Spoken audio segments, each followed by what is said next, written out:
called Blade. It stars Wesley Snipes. I can't wait for this movie to come out. Everyone's talking about it on Twitter and social media.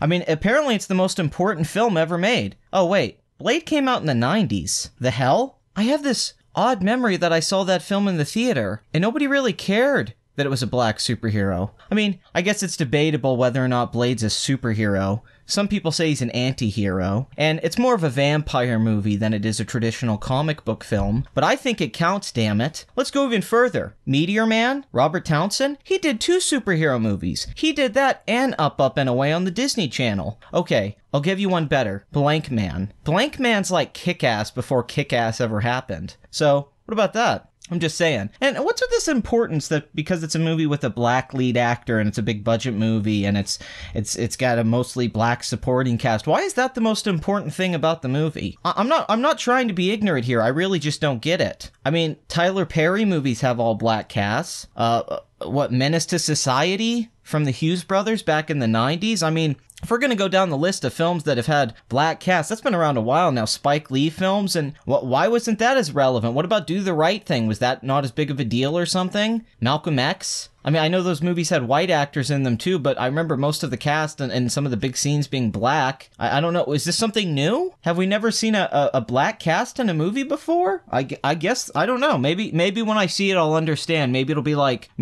Avatar going to another planet. Be like, wow, look, black people. Oh my God, whoa. If you ever see that movie Blast from the Past with Brendan Fraser, his whole life, he's been in a bunker since the 60s, since the Cuban Missile Crisis. And then he comes out in the 90s. It's his first time to ever be out in the world. He's only known his parents. And one of the first lines in the movie...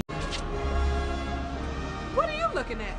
Oh, my lucky stars! A Negro! Say what? And that's kind of what this reminds me of. It's always strange how social justice, political correctness, people who like to virtue signal, all overused terms. I understand, people. I did a video on this a while back, the virtue signaling of film critics, where every time there's a movie like Detroit or Moonlight, every review has to talk about the black experience, systemic racism, how white people can't quite understand this point of view, this new daring point of view, a black filmmaker. So Black Panther started with 100% on Rotten Tomatoes, then it went down to 99%, 98%. I think now it's at 97%. It's overwhelmingly the best reviewed Marvel film. This is better reviewed than Guardians of the Galaxy, Iron Man, Civil War, Winter Soldier. It's also one of the single best reviewed comic book films of all time. Probably the best reviewed one. This is right there with The Dark Knight in terms of reviews. It has an 87 on Metacritic right now. Not all the reviews are in, mind you. There's still quite a lot of reviews to collect. It's about at 100, but it looks like this is going to win. This is going to be overall the most acclaimed comic book movie ever. They're talking about the brilliant subtext from director Ryan Coogler, who has made Fruitvale Station and Creed. They've talked about how this film is an example of black excellence, how it holds up against the Trump administrations. This film was about resistance. And also there's a lot of commentary that this film shows what Africa could be like if it hadn't been colonized, you know. That's what I've read a lot of articles. This is what black people could have done hadn't it been for the white people. And I'm like, so they would have had a fictional metal substance that gave them technology that we don't even have right now. That's amazing. I had no idea. The stuff you really learn from movies. You know, I thought Schindler's List was an important film. I thought 12 Years a Slave was a pretty powerful film. I thought that, you know, Citizen Kane. But no, it's Black Panther. That's the one. Let's look at some reviews. Let's listen to what this guy has to say. Maybe they have a point. Killmonger is pissed, and he's got good reason to be pissed. We empathize with him even when we cannot condone his actions. Michael B. Jordan gives a performance in this movie akin to Heath Ledger's Joker in Batman Begins. Wait, Heath Ledger's Joker in Batman Begins? That's weird. I don't remember Heath Ledger's Joker in Batman Begins. I thought that was The Dark Knight. That's strange. Also, isn't that really the first black superhero, The Dark Knight? And for being fair, Batman wears all black, you know? I don't think people give that enough credit. He's that good. He's gorgeous. Does this guy like Michael B. Jordan in this movie, or does he want to have sex with him? He's darkly funny. Okay, phrasing, buddy. He's darkly funny, and he's hell-bent on vengeance. Hell-bent. And sometimes we root for him. At least I did. Sometimes, Michael B. Jordan is acting his ass off in this deeply layered, highly motivated role. He embodies every young black man, perhaps every person, who has ever been filled with an abiding hatred of a system that wrongly stole their life away, and all those who stood by while it happened, and did nothing, especially the kings. Next year this time, award season, I'm going to remember this performance. I am, and you will too. Give Michael B. Jordan the Oscar. Give him the Oscar. I don't care what anyone does. Give it to him now. Black Panther is set largely in Wakanda, with a detour to South Korea. Still, there's no shaking the feeling that this is what America looks like when it's allowed to be its truest, freest self. That's a superhero challenge, if ever there was one. So, America, when it gets to be its truest, freest self, is when it's a majority black cast and the film is set in Africa. Huh. So the truest and freest America is African. Okay. All right, yeah. Great. It is black excellence exemplified that will leave audiences yearning to inhabit Wakanda forever. Huh. All right. Black Panther is a hit. It's emotional, powerful, and action-packed to satisfy comic book fans, as well as newcomers who probably haven't seen a Marvel film, but want to experience seeing black excellence on the big screen. Man, black excellence. Is that just like, did they all agree they were going to write that in their reviews? Like, all right, guys, black excellence, that's the term for this movie. I mean, I've heard that before, but Jesus. The final word, it's Afro-futuristic and blackety black as hell.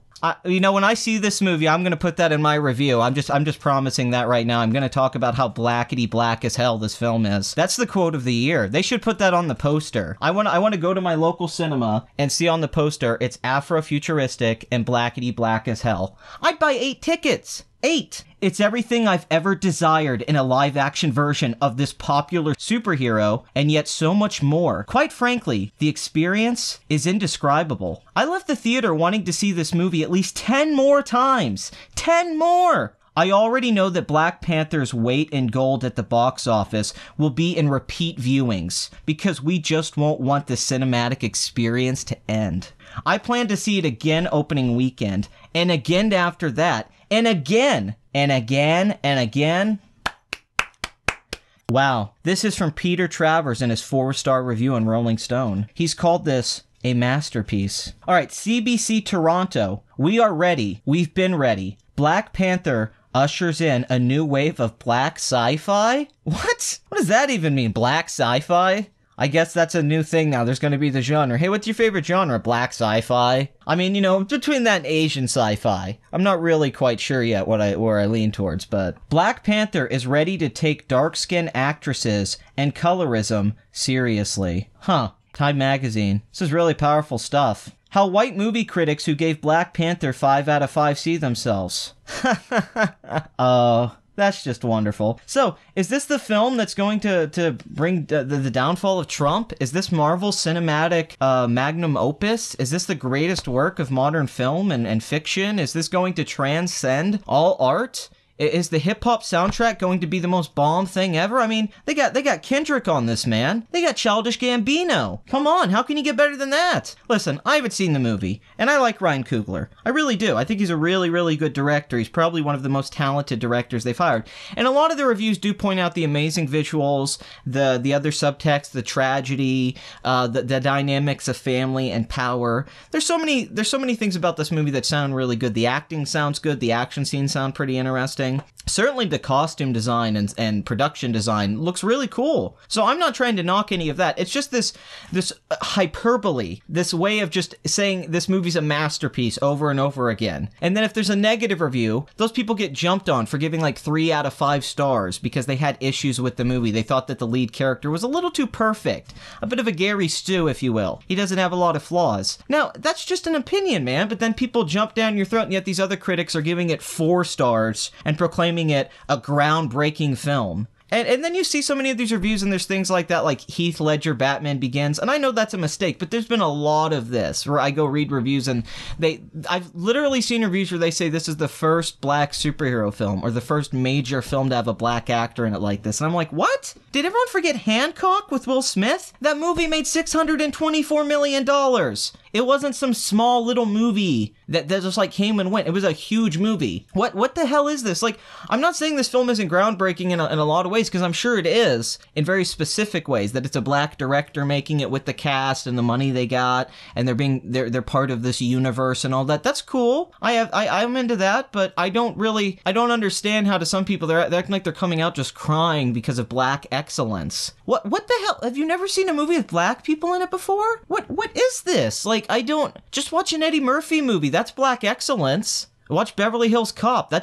What is black excellence? Does it just mean a black guy being excellent? Okay. Excellent! It's Bill and Ted, I guess. Bill and Ted's Bogus Journey to Wakanda. I don't know, people. I mean, I know some of you are going to get mad at me and say that I'm being insensitive and I'm problematic, and I just don't understand. But really, I don't care what you have to say, because this is stupid. I'm so sick of film critics, and a lot of them have really nothing they say is a way to sway anything. They have no sway on public opinion. This overimportance to Rotten Tomatoes now, that everyone acts like Rotten Tomatoes defines the popularity of things or the quality of things. It's silly. You need to read the individual reviews and see what they're saying. And if you read a lot of these reviews, they don't really say anything that interesting or insightful to why this movie's so great. It's just the same thing over and over again.